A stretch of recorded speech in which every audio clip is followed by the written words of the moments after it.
আমি তো ভয়ে বেশি করে চাহামই না, যে বেশি চাইতে গেলে যদি ওর উঠে পালিয়ে যায় নাকি বলছেন। ওর লাগে আমি 1000 চামচ দেখছি হাতিয়ার পাটি এখনো বসি আছে। সুবহানাল্লাহ, আলহামদুলিল্লাহ। 5000 টাকা আমার একজন ভাই দিয়ে দিয়েছে, আর একজন কোন ভাই আমার 1000 টাকা চালানো হবে না? হ্যাঁ, যে আজ এই যুবক ভাই কারো পকেটে নাই রে ভাই, 1000 টাকা আমার নবীর প্রেমে চেয়েছি, নবীর ইশকে চেয়েছি। আজ বর্তমান সময় আমাদের ঘরের যুবক ছেলেরা হাজার হাজার টাকা করেছে না ভাই। বাজার থেকে একটা প্যান্ট কিনে এনেছে 3000 দাম, তাও প্যান্ট ছিঁড়া। কেশিয়ার আতাউর রহমান 2000। নারায়ে তাকবীর, নারায়ে রিসালাত। কেশিয়ার আতাউর রহমান সাহেব 2000 টাকার দাতা, বলেন মারহাবা। তো যুবক ছেলেদেরকে দেখছি যে বাজার থেকে একটা প্যান্ট কিনে নিয়ে এসছে 2500 টাকা দাম, তাও ছিঁড়া। ছিঁড়া প্যান্ট পরে না, না এই গায়ের ছেলেরা পরে না, এখানেও পরে।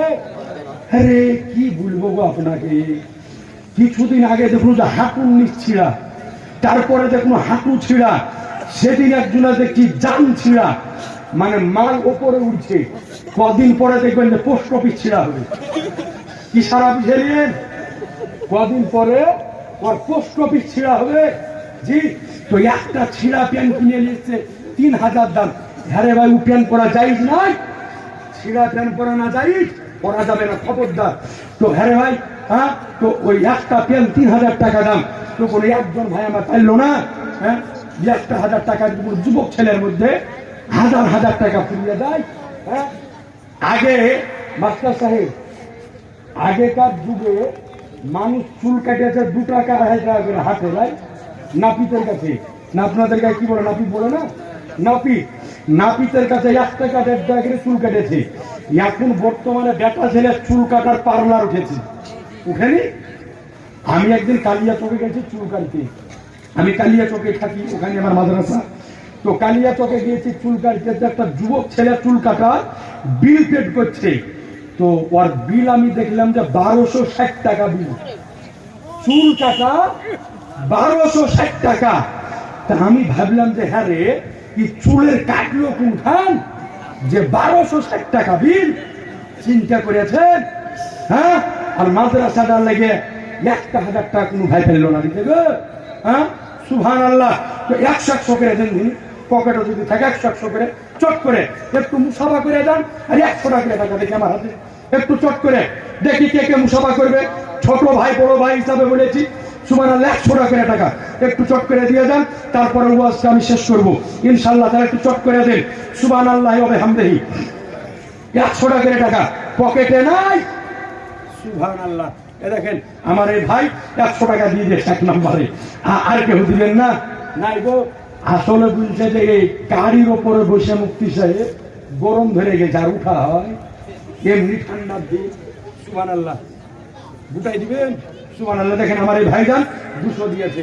সুবহানাল্লাহ। দেখেন আমার এই ভাই 100 দিয়েছে। আল্লাহ যেন কবুল করে। তাইলে 400 হলো। সুবহানাল্লাহ। আর নাই 100 টাকা টাকা দিয়েছি। 1000 পুজিয়ে দেন, 10 জন দিয়ে দেন, ওয়াজটা শুরু করব। সুবহানাল্লাহ, আলহামদুলিল্লাহ। আর বিটি ছেলেদের ভিতরে একজনকে যদি পারেন, একজনকে পাঠান না। হ্যাঁ, আমি বিটি ছেলেদের নিকটে একজনকে পাঠাচ্ছি। মা বোনরা আপনারা শুনছেন, কোন মা আমার যদি পারেন আঁচলে থাকলে 500 টাকা দিয়ে পাঠাইন তো আপনাদের জন্য কোনো মশলা বলে দেবেন। আসেন বাবা। সুবহানাল্লাহ। আমার বাবা 100 দিয়েছে, আল্লাহ যেন কবুল করে। সুবহানাল্লাহ, আলহামদুলিল্লাহ। দেখেন আসেন, আমার এই ভাই 100 দিয়েছে, আল্লাহ যেন কবুল করে। আর নাই কারো পকেটে? সুবহানাল্লাহ। মেয়েদের জন্য কয়েকটা মশলা বলে দিব। 1 নাম্বার মশলা বলে দিব বিটি ছেলের জন্য, যে স্ত্রীর জন্য স্বামীর পকেট মারা জায়েজ আছে না নাই? মারে না, মারে না, মারে না। সুবহানাল্লাহ। আমার এই ভাই দিয়ে 400, এই ভাই দিয়ে 400, আল্লাহ যেন কবুল করে। একটু চট করে দেন, দেরি করিয়েন না। নাবিল ঘর মাদ্রাসা। সুবহানাল্লাহ। এ দেখেন আমার এই ভাই দিয়ে 400। বিটি ছেলের জন্য মশলাটা বলে দিব যে স্ত্রীর জন্য স্বামীর পকেট মারা জায়েজ আছে না নাই? ইনশাআল্লাহ বলে দিব। সুবহানাল্লাহ। আরেক ভাই দিয়ে 400, আমার এই বাবা জীবন দিয়ে 400, আল্লাহ যেন কবুল করে। সুবহানাল্লাহ। আর মা বোনদের জন্য আরেকটা স্পেশাল ভাবে মশলা বলে দিব, যে বর্তমান সময় আমাদের ঘরের বিটি ছেলেদেরকে দেখছি যে সোনা চাঁদির গহনাকে আলমারির মধ্যে ভরে রেখে সিটি গোল্ডের গহনা করছে, করছে না করছে না? সিটি গোল্ডের চুড়ি, সিটি গোল্ডের গলা, সিটি গোল্ডের কান, মানে ওর ওপরে সোনার পানি দেওয়া আর ভিতরে গুলো তামার পিতল, করছে না করছে না? তো সিটি গোল্ড পরা যাবে কি যাবে না? এই সিটি গোল্ড পরে নামাজ হবে কি হবে না? মা বোনদেরকে মশলা বলে দিব। সুবহানাল্লাহ সুবহানাল্লাহ। কিন্তু আপনি দিলেন, এটা এখানে হুজুর দিয়েছে, আমার হাতে দিন। সুবহানাল্লাহ। একজন বাবা আমার 100 দিয়েছে, আর নাই কারো পকেটে। জিলিপির দোকান বন্ধ। হ্যাঁ, গোপন করিয়েন না, আল্লাহ দেখতেছে, মদিনা থেকে আমার নবীও দেখতেছেন। সুবহানাল্লাহ বলবেন না? আমার নবী দেখতে পান না পান না? আমার নবী দেখতেছেন কার পকেটে কি আছে। গোপন করিয়েন না। 100 টাকা করে টাকা চেয়েছি, জান মাল জান চাহিনি, প্রাণ চাহিনি, 100 করে টাকা চেয়েছি। তো বিটি ছেলের নিকটে একজনা কাউকে পেঠাতে পারলে ভালো হতো। তো দেখতে অনেক শাহরুখ খান শুনে কেন কি শুন তোর বাড়ি গায়ে এখানে কাল মিলিম নাকি? হ্যাঁ, কোন মাসে পড়ো? আঙুল দেখাতে ভিতরে যাও, দিনী পিটি ছেলের কাছে যাও, যাই মা বোনরা কাল মিলিম দেখাতে।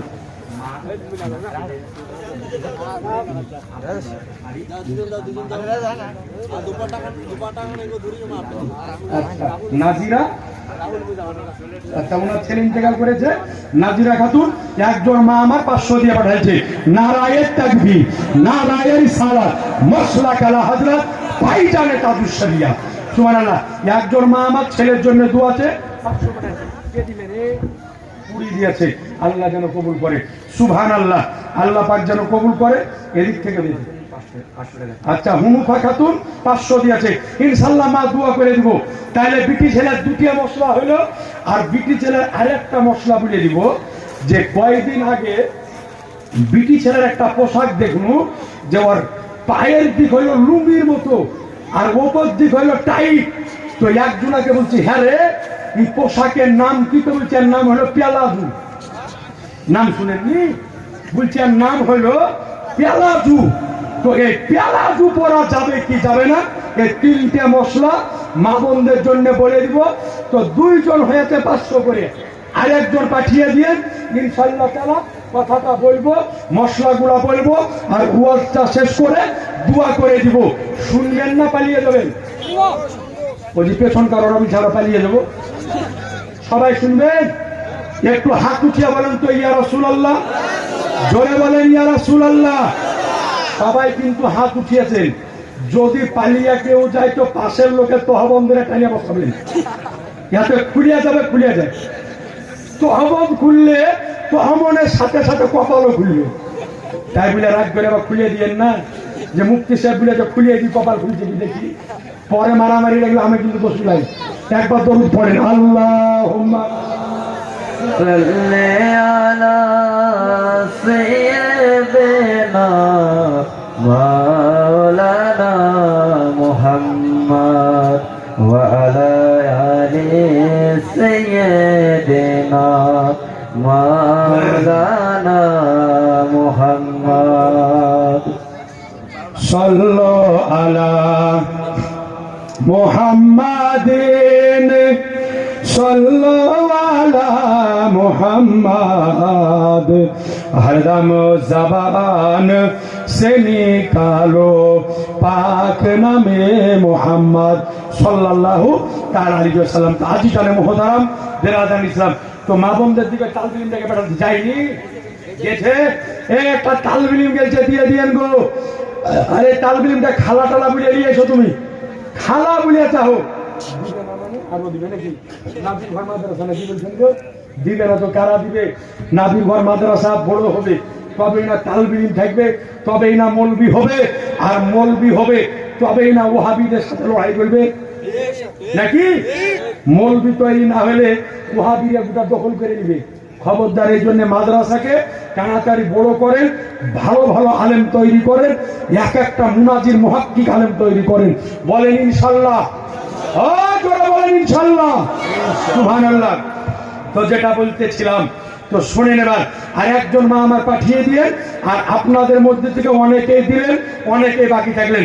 100 করে বলেছি, পকেটে যদি থাকে তো গোপন করিয়েন না, আমার নবী কিন্তু দেখতেছে। তো এইবার যুদ্ধে জয়লাভ হলো। তো বুখারীর মধ্যে বর্ণিত হয়েছে, একজন সাহাবী মুতার প্রান্তর থেকে আমার নবীর নিকটে আসতেছে। মুতার যুদ্ধ হয়েছে মদিনা থেকে 1 মাসের পর। মদিনা থেকে 1 মাসের রাস্তা, নবী আমার মদিনাতে বসে আছে। তো ওই সাহাবী মুতা থেকে আসলেন। আসার পরে নবীকে আমার বলতেছেন, ইয়া রাসূলুল্লাহ, মুতার খবর নিয়ে আসলাম। তো আমার নবী গায়েবের সংবাদদাতা, অদৃশ্যের খবরদাতা। নবী আমার ওই সাহাবীকে বলতেছেন যে তুমি আমাকে মুতার ঘটনা শোনাবে না মুতায় কি কি হয়েছে আমি তোমাকে শোনাবো? সুবহানাল্লাহ, জোরে বলেন না সুবহানাল্লাহ। মুতার প্রান্তরে কখন কি ঘটেছে আমার নবী মুস্তাফা মদিনা থেকে বসে বসে সচক্ষে তা দর্শন করেছেন। সুবহানাল্লাহ। নবী আমার মদিনা থেকে বসে বসে সচক্ষে মুতার প্রান্তরের যুদ্ধকে নবী আমার দর্শন করেছেন। কারণ হলো এটাই যে নবীর চোখকে আল্লাহ পাক এই রকম করেছেন, নবী আমার এক জায়গা থেকে সমগ্র জগৎকে দর্শন করতে পারেন। নবী মুস্তাফা ডানে যেমন দেখেন, বামে তেমন দেখেন, সামনে যেমন দেখেন, পিছে তেমন দেখেন, আকাশের উপরে যেমন দেখেন, জমিনের নিচে একই ভাবে দেখেন। এক কথায় নবী আমার দূরে যেমন দেখেন, নিকটে তেমন দেখেন। এই জন্য তো আমার আলা হযরত আজিমুল বারকাত মুজাদ্দিদুল বিরমিল্লাহ ইমামে ইশক মুহাব্বত আয়াতুম মিন আয়াতিল্লাহ মুআজ্জাজাতুম মিন রাসূলিল্লাহ আমার আলা হযরত বলেন, দরো নজদীকে শুননে वाले কান, কানে লালে কারামাত কে লাখো সালাম। নারে তাকবীর, নারে রিসালাত, মাসলা কে আলা হযরত, মাসলা কে আলা হযরত, উলামায়ে আলে সুন্নাত, ঈদে জশ্ন মিলাদুন নবী, নারে তাকবীর। তো সুবহানাল্লাহ, আমার নবী এক জায়গায় বসে সারা পৃথিবীকে দর্শন করতে পারে। কিন্তু বর্তমান কিছু টিকটিকি মার্কা মৌলবি বের হয়েছে, কিছু আনাংলা নেংটি খুলা আজাত আলেম বের হয়েছে। ওদেরকে দেখা যায় যে বলে যে দেওয়ালের পিছে কি আছে নবী তাই জানে না। বলেন নাউজুবিল্লাহ, জোরে বলেন নাউজুবিল্লাহ। আজ আপনাদের নিকটে বলতে চাই যে নবী আমার দুনিয়াতে বসে আরশের খবর দিয়েছে। জোরে বলেন না। এ প্রসঙ্গে হাদিস যদি শোনাতে আরম্ভ করি ঘন্টার পর ঘন্টা পার হয়ে যাবে, হাদিস শেষ হবে না। জোরে বলেন, একটু জোরে বলেন। আপনি দিলেন নাম কি? এমডি হাসান। সুবহানাল্লাহ। দেখেন এমডি হাসান আমার ভাই বললেন, যান মুফতি সাহেব 500 টাকা আমি দিয়ে দিলাম। নারায়ে তাকবীর, নারায়ে সালাত। সুবহানাল্লাহ। তো আমার নবী এক জায়গাতে বসে সারা জগৎকে দর্শন করতে পারেন কি পারেন না? জোরে বলেন না। নবী আমার দর্শন করতে পারে। তো বর্তমান সময় এই রকম কিছু আদাত আলেম বের হয়েছে যারা এই বিষয়কে নিয়ে আমার নবীকে কটূক্তি করতেছে যে নবী দেওয়ালের পিছে কি আছে তাই জানে না। জোরে নাউজুবিল্লাহ বলে দেন, আর একটু জোরে। তো নবী আমার মুতার প্রান্তরে কি কি হয়েছে নবী আমার সব ওই জায়গাতে বসে দর্শন করলেন। নবী আমার সব শুনিয়ে দিলেন। শুনিয়ে দেওয়ার পরে নবী আমার 1 পা 2 পা করে নবী আমার হযরতে জাফর রাদিয়াল্লাহু তাআলা আনহুর বাড়িতে গেলেন। যাওয়ার পরে দেখতেছে যে উনার বিবি আটা সানতেছে রুটি বানানোর জন্য। দুটো ছেলে ছিল জাফরে, ছেলে দুটোকে গোসল করিয়ে মাথায় তেল লাগিয়ে সিটি করে বসিয়ে রেখেছে। আর জাফর রাদিয়াল্লাহু আনহুর স্ত্রী আটা সানতেছেন সন্তানের জন্য রুটি বানাবেন। ওনার বিবির নাম ছিল হযরত আসমা বিনতে উমাইস রাদিয়াল্লাহু তাআলা আনহা। তো তিনি আটা সানতেছেন। তো নবী আমার জাফরের 2 বেটার মাথায় হাত দিয়ে দাঁড়িয়ে আছেন, আর আমার নবীর 2 চোখ দিয়ে ঝরঝর করে পানি ঝরতেছে। আমার নবী দুই চোখ দিয়ে পানি ঝরতেছেন। হযরতে জাফরের স্ত্রী বলেন, ইয়া রাসূলুল্লাহ, মুতার কোন খবর এসেছে? আপনার চোখে পানি কেন? তো নবী আমার বলতেছেন যে, শোনো আসমা, তোমাকে আজকে বলি, আমার জাফর তার দুই সন্তানকে ইতিম করে দিয়ে আল্লাহর রাস্তাতে শহীদ হয়ে গিয়েছে। বলে, তবে আমি দেখতে পেতেছি আমার জাফরের দুই হাতকে কাফেরেরা কেটে নিয়েছে, তার পরিবর্তে আল্লাহ পাক আমার জাফরকে দুটি ডানা দান করেছে, যার দ্বারাতে আমার জাফর জান্নাতের ভিতরে উড়ে উড়ে বেড়াতে চলেছে। সুবহানাল্লাহ, সুবহানাল্লাহ, জোরে বলে। বলে, আমার জাফর উড়ে উড়ে বেড়াতেছে। তো নবী আমার বললেন, আসমা বিনতে উমাইস, আজকে তোমার স্বামী দুনিয়ার বুক থেকে চলে গিয়েছে। বলেন মুসলমান, কোন মহিলার স্বামী যদি ইন্তেকাল করে যায়, তাকে ইজ্জত মানাতে হয় না? হয় না? তাকে ইজ্জত মানাতে হয়। কোন মেয়ের স্বামী যদি ইন্তেকাল করে যায়, তার ইজ্জত আছে না নাই? আছে। কতদিনের ইজ্জত আছে আপনাদের জানা আছে? জোরে বলেন। 3 মাস। কত মাস? কত মাস? 3 মাস। জি না, মশলাটা ভুল হয়ে গেল, সঠিকটা বলে দিব। বলবো? ভয়ে বুঝছে না, বলেন যে টাকা দেয়।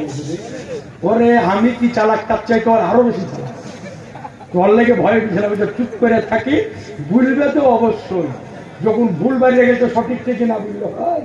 তো বলে দিব, একজন ব্যক্তি দেখি 50টা টাকা দেখি দেখি চাইবো, যখন 50টা টাকা দেখি, একটা অজানা মশলা দেখবে যে কয়দিন ইজ্জত বলে দিচ্ছি, কিভাবে পালন করবো ওটা বলে দিচ্ছি। নাই 50টা টাকা নাই কারো পকেটে। হ্যাঁ, দেখি 50টা টাকা দেখি একজন ভাই আমার, সুবহানাল্লাহ, দেখি। হ্যাঁ গো, বিটি ছেলের ভিতর থেকে ওই ছেলের আসেনি, হুজুর আসেনি। ও তার মানে মনে হয় বস্তা ভরে টাকা আনছে। হ্যাঁ, দেখি 50টা টাকা দেখি, সুবহানাল্লাহ। 100 সুবহানাল্লাহ। ভাই মাছ দিলে নাকি? আর কেউ দিবে বাহি ফেলে তাকাইছে বুঝে। হ্যাঁ, আমি এমন বক্তার দামে আবার নিচে চলে যাবো। আচ্ছা, 100 দিয়েছে, সুবহানাল্লাহ। যাও, তাইলে হইল 1 × 50, তাইলে 350, মানে 3.5 গেল। 3.5 মানুষ। তো ওরাই শুনবে, 3 জন আপনারা শুনবেন না? আচ্ছা ভাই, আপনারা 3 জনা গেটের মুখে জ্বালাবেন, যাওয়ার সময় কানে কানে বুঝিয়ে দিয়ে চলবো। ফিরি ফিরি কেন শোনাবো নাকি মাস্টার সাহেব? কি দরকার? হ্যাঁ, ফিরি ফিরি শোনাবো না। হ্যাঁ, আর হবে না, কারো পকেটে নাই, বলে দিচ্ছি, শুনেলেন। মা বোনদের কাছে টাকা গেলালে তোমার না শান্তি পাতুর্গ, মনে হয় যে কুছা ভরে টাকা দিছে নাকি।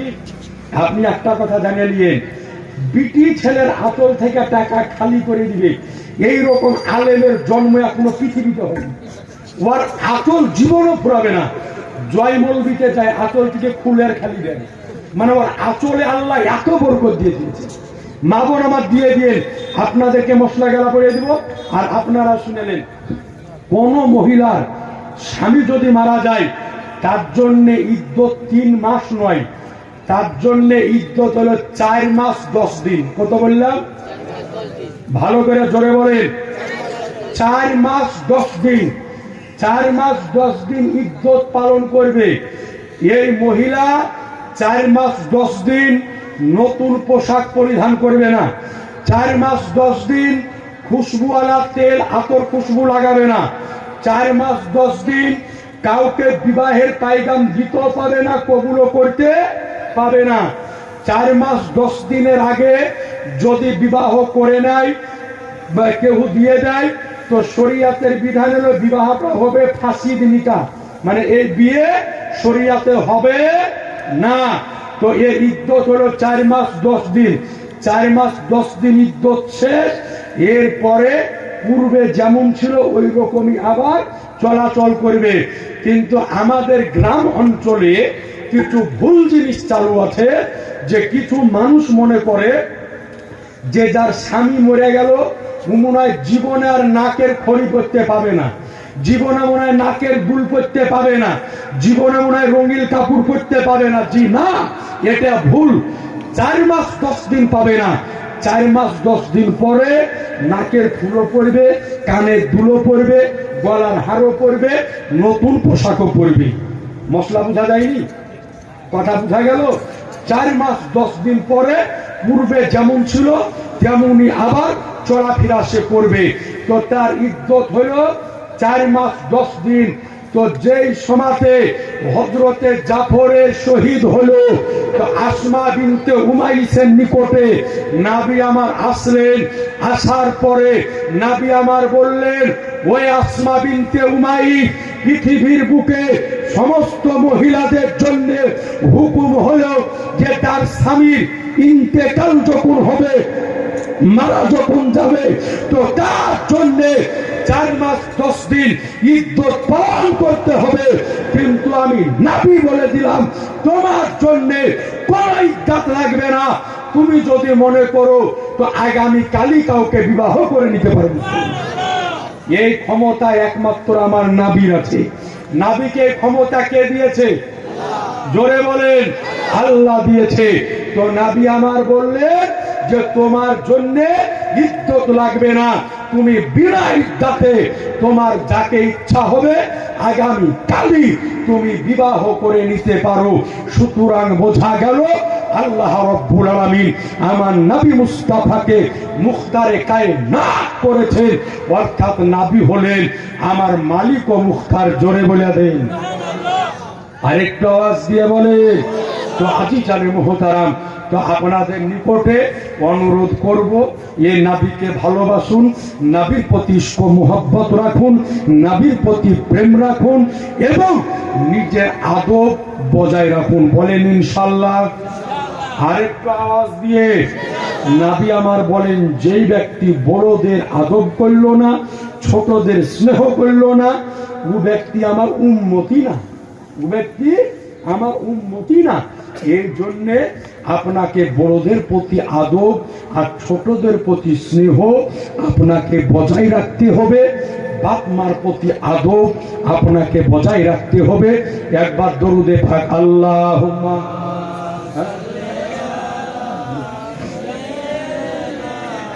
মাওলানা মুহাম্মদ ওয়ালা আলিহি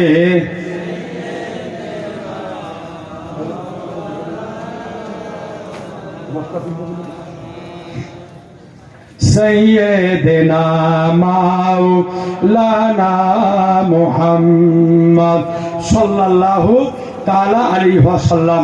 তো আজিজানে মুহতারাম বিরাদারান ইসলাম, এর জন্য আমি আয়াত তেলাওয়াত করেছিলাম, লাকাদ কানা লাকুম ফি রাসূলিল্লাহি উসওয়াতুন হাসানা, যে আল্লাহ রাব্বুল আলামিন বললেন তোমাদের জন্য আমার নবীর চরিত্রই হলো উত্তম চরিত্রের নমুনা। যাই হোক ভাইরা, এই ফিতনার যুগে একটা কিতাব আপনাদের জন্য নিয়ে এসেছি। কিতাবটি লিখেছে আমার বন্ধু মাওলানা হাসিমউদ্দিন মিসবাহি। কিতাবটির নাম হলো বাতিলের খণ্ডনে হানাফি দালাইল। বর্তমান সময় আমরা নামাজ পড়ি নাবির নিচে হাত বেঁধে, ঠিক কিনা ভাই? কিন্তু ওহাবি লামুজাবিরা হাত বাঁধে জোর করে বুকের উপরে, হুজ্জতি করে বুকের উপরে হাত বাঁধে। বাঁধে না? বাঁধে না? কিন্তু আপনাকে বলি, এই যে নাভির নিচে হাত বাঁধি, এই হাদিস কোথায় আছে? বুকের উপরে হাত আমরা কেন বাঁধি না? ওই হাদিস আমাদের নিকটে কেন গ্রহণযোগ্যতা না? এই জিনিস জানতে হলে এই একটা করে কিতাব আপনাদের নিকটে রাখবেন, যে নামাজের বিষয়ে যতগুলি প্রশ্ন আছে সমস্ত প্রশ্নের উত্তর এই কিতাবের মধ্যে আপনি পাবেন। বাংলা ভাষাতে লেখা আছে, হাদিসের রেফারেন্স দেওয়া আছে, মুহাদ্দিসদের কওল দেওয়া আছে। এক পিস করে নিয়ে যাবে, মাত্র 150 টাকা করে দাম, বেশি নয়। আমার ছাত্রটা নিয়ে যেতেছে, জিনারা নিবেন, মাত্র 150 টাকা করে দাম। এক পিস করে কাছে রাখবেন, প্রথম থেকে শেষ পর্যন্ত পড়বেন।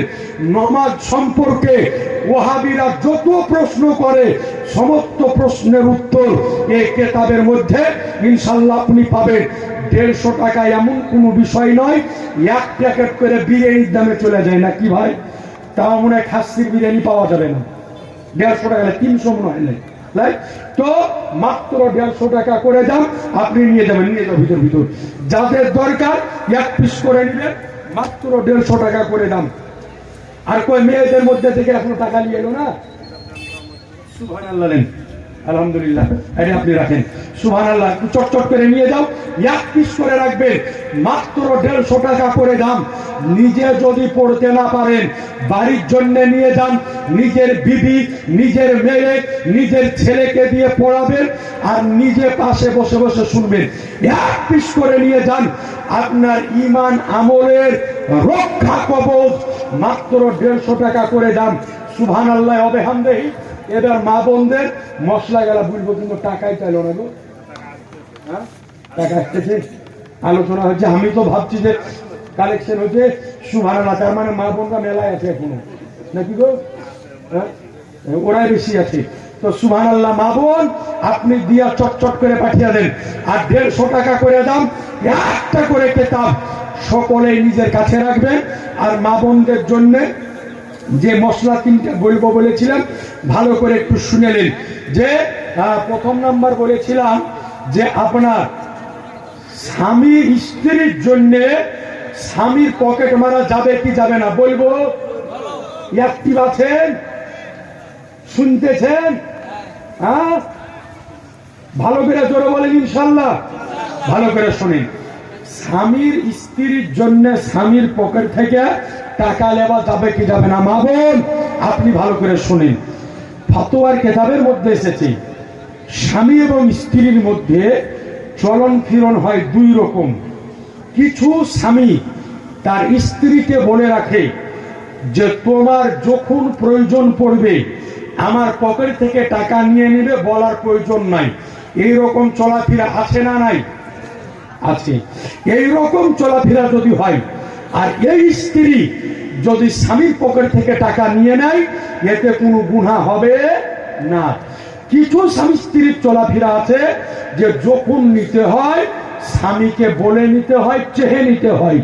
এই রকম চলাফেরা যদি হয়, তো যদি স্বামীকে না বলে নিয়ে নেয়, তাহলে এটা নাজায়েজ গুনাহ হয়ে যাবে।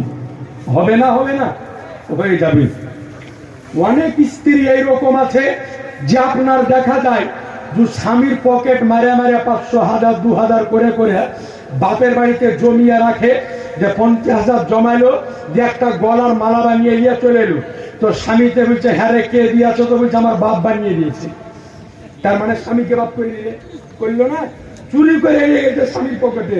খবরদার মা, এইরকম করা যাবে না। যখন নিবেন স্বামীকে বলে নিবেন, চেহে নিবেন, তাহলে গেল। হ্যাঁ, দেখি কত এসছে গো। সুবহানাল্লাহ, ভালো এসছে, মাল ভালো এসছে। সুবহানাল্লাহ, আলহামদুলিল্লাহ। মা বোনটা একবারে কুচা ভরে দিয়েছে গো, আলহামদুলিল্লাহ। সুবহানাল্লাহ, তালবিম দিলি, বাহ, ভালো করে পড়বে, জবর আলেম হতে হবে, আর ওয়াহাবিদের সাথে মুনাজারা করতে হবে। সুবহানাল্লাহ। আর আছে, আর জটা আছে, বের করে চটচট করে নিয়ে যাও। তো তাহলে 1 নাম্বার গেল। দ্বিতীয় নাম্বার বলেছিলাম যে মেয়েদের জন্য সিটি গোল্ড পরা যাবে কি যাবে না, ভালো করে শুনে নেন। মেয়েদের জন্য সোনা এবং চাঁদি ব্যতিরিক্ত লোহা, তামা, পিতল, যত রকমের অন্যান্য ধাতু আছে, সোনা চাঁদি ব্যতিরিক্ত পরা হলো নাজায়েজ ও গুনাহের কাজ। কথা বোঝা গেল? পরা যাবে না। যদি সিটি গোল্ডের গহনা পরে কোন মহিলা যদি নামাজ আদায় করে, তো ওই নামাজ ঘুরিয়ে পড়তে হবে। নামাজ হবে মাকরুহে তাহরিমি, নামাজ হবে মাকরুহে তাহরিমি। সুতরাং পরা যাবে না। শুধুমাত্র যদি পরব মনে করে কাচের চুড়ি, কাচের যেটা পাতলা হয় কাচের চুড়ি, বা প্লাস্টিকের পলা যেটাকে বলা হয় লম্বা হয়, এই 2 রকম পড়তে পারে। কিন্তু তাছাড়া তামা, পিতল, লোহা, ব্রোঞ্জ এসব পরা যাবে না। যেমন পরা যাবে না, কিনে দেওয়া যাবে নাকি? কিনে দেওয়া যাবে? কিনে দেওয়া যাবে না। তো পরাও যাবে না, কিনে দেওয়া যাবে না। সুতরাং মা বোনদেরকে বলবো, যদি সিটি গোল্ডের যতগুলি আছে, হাতের থাক, গলার থাক, কানের থাক, ওগুলাকে রাখতে যাওয়ার পরে পোটলা করে বেঁধে পশ্চিম দিকে মুখ করে আউজ বিল্লাহ পড়ে যত শক্তি আছে বাড়ির কানটাই চালিয়ে দিবে একেবারে। নাকি বলছেন? একেবারে ফেলে দিবে। যেটা পড়া যায় না ওটা পড়া যাবে না। কি না? জীবক নেশা। মেয়ে ছেলে জীবক, বেটা ছেলে মেয়ে ছেলে যুবক, সুবহানাল্লাহ, যুবক 500 টাকা দান করেছে, আল্লাহ যেন কবুল করে, জোরে বলে দেন আল্লাহুম্মা আমিন, ইনশাআল্লাহ দোয়া হবে। তো সুবহানাল্লাহ, তো কিনে দেওয়া যাবে না, করাও যাবে না। আর একটা কথা বলে দিই, এখনো শেষ করি আর কয়েক মিনিট। বিটি ছেলেদের মধ্যে আরেকটা জিনিস দেখছি, বর্তমান সময় রাস্তাঘাটে চলছি তো কিছু কিছু মেয়েদেরকে দেখছি যে ওর হাতের ভিতরে এত বড় বড় নোয়া যে দেখে মনে হচ্ছে যে চুলকানির হসপিটালে চাকরি করে। এই বড় বড় নখ, হ্যাঁ, মনে হচ্ছে যে চুলকানির হাসপাতালে চাকরি করে। ওই নখের ভিতরে আবার বড় বড় করে নেল পলিশ দিয়েছে, না কি বলেন গো, নখ পলিশ, নেল পলিশ দিয়েছে। মা বোনদেরকে বলি, মা বোন, নেল পলিশ দেওয়া হলো নাজায়েজ ও হারাম। কারণ হলো এটাই যে আপনি যদি নেল পলিশ বা নখ পলিশ যদি দেন তাহলে আপনার ওযুও হবে না, গোসলও হবে না। খবরদার লাই, ওযু গোসল হবে না। বরং মা বোনদেরকে একটা সাজেশন দিই যে আপনি এই আঙ্গুল ভরে মেহেন্দি দিবেন। আঙ্গুলে মেহেন্দি দিয়া জান যদি না ভরে কবজি পর্যন্ত দেন, কবজি পর্যন্ত দিয়াও জান যদি না ভরে তো এই পর্যন্ত দেন, এই পর্যন্ত দিয়াও জান যদি না ভরে তো বগল পর্যন্ত দিয়ে দেন। ইয়াও জায়েজ আছে।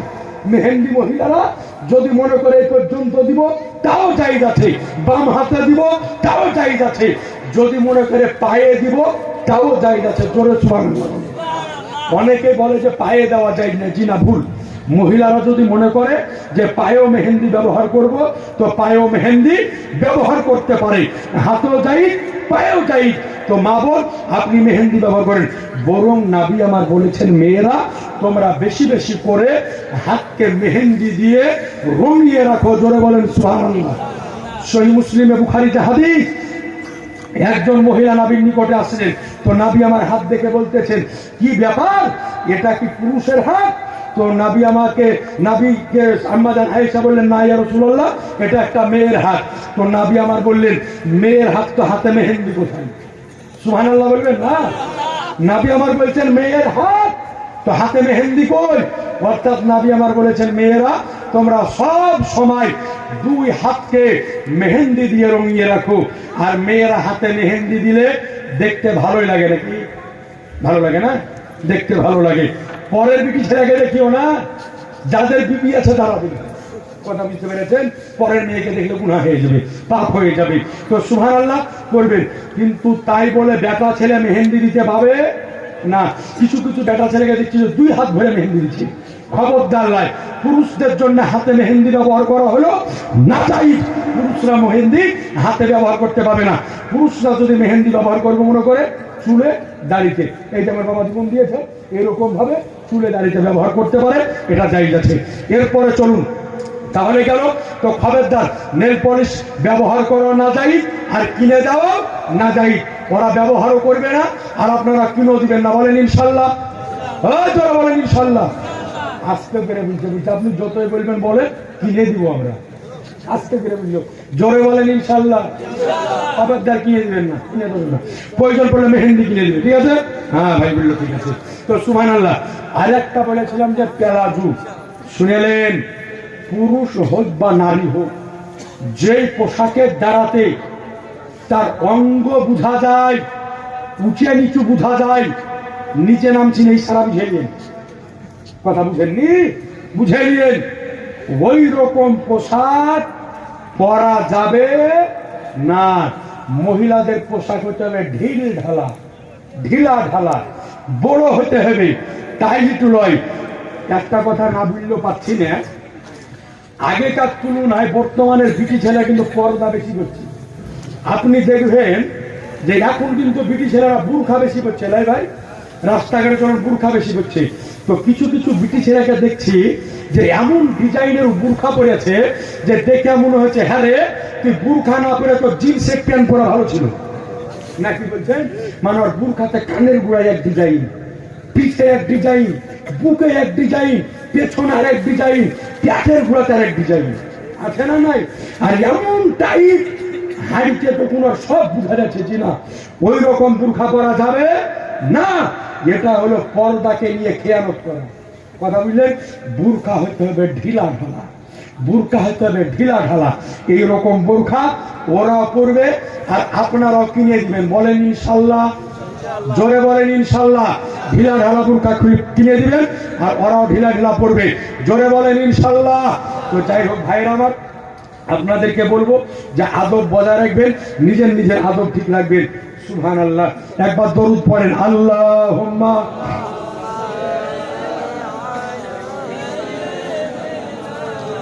মাওলানা মুহাম্মদ সাল্লাল্লাহু আলাইহি সাল্লাম। যাই হোক, দুটো কাগজ এসেছে তো সুবহানাল্লাহ, অনেক জায়গাতে তো কাগজের গাদা লেগে যায়, আপনাদের এখানে দুটো।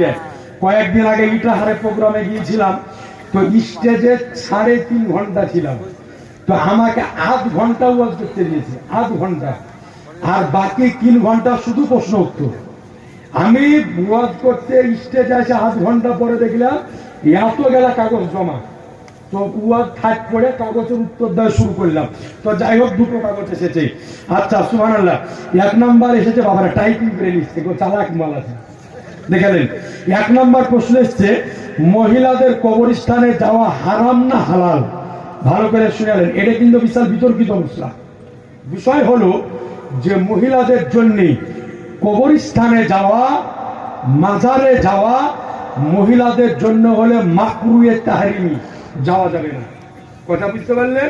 কারণ মহিলারা কবরস্থানে মাজারে গেলে ফিতনা সৃষ্টি হবে।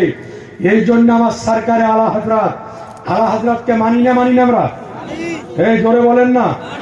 ফতোয়া রাজাবিয়া 9ম খণ্ডের মধ্যে স্পষ্ট আকারে আলা হযরত লিখেছে যে মহিলাদের জন্য মাজারে কবরে যা হলো মাকরুহে তাহরিমি, যাওয়া যাবে না। এরপর আহকামে শরীয়তে একই মাসলা, ফতোয়ায়ে মারকাজে তারবিয়াত ইফতা একই মাসলা, ফতোয়ায়ে ফায়দুর রাসূল একই মাসলা, ফতোয়ায়ে আমজাদিয়াতেও একই মাসলা। অর্থাৎ মহিলাদের জন্য মাজারে কবরে যাওয়া যাবে না, বরং মহিলারা বাড়ি থেকে বসে বসে দোয়া করবে। কথা বোঝা গেল? যাওয়া যাবে না। আচ্ছা, গরু ও ছাগল বাঁধা কবরস্থানে যাবে কি যাবে না? জি না। কবরস্থানের ভিতরে গরু ছাগল ভরা হলো না জায়েজ, ভরা যাবে না। এতে কবরস্থানের বেয়াদবি হয়, খবরদার লয়। নবী আমার বলেন, জীবিত মানুষ যাতে কষ্ট পায় মুর্দা মানুষও অত কষ্ট পায়।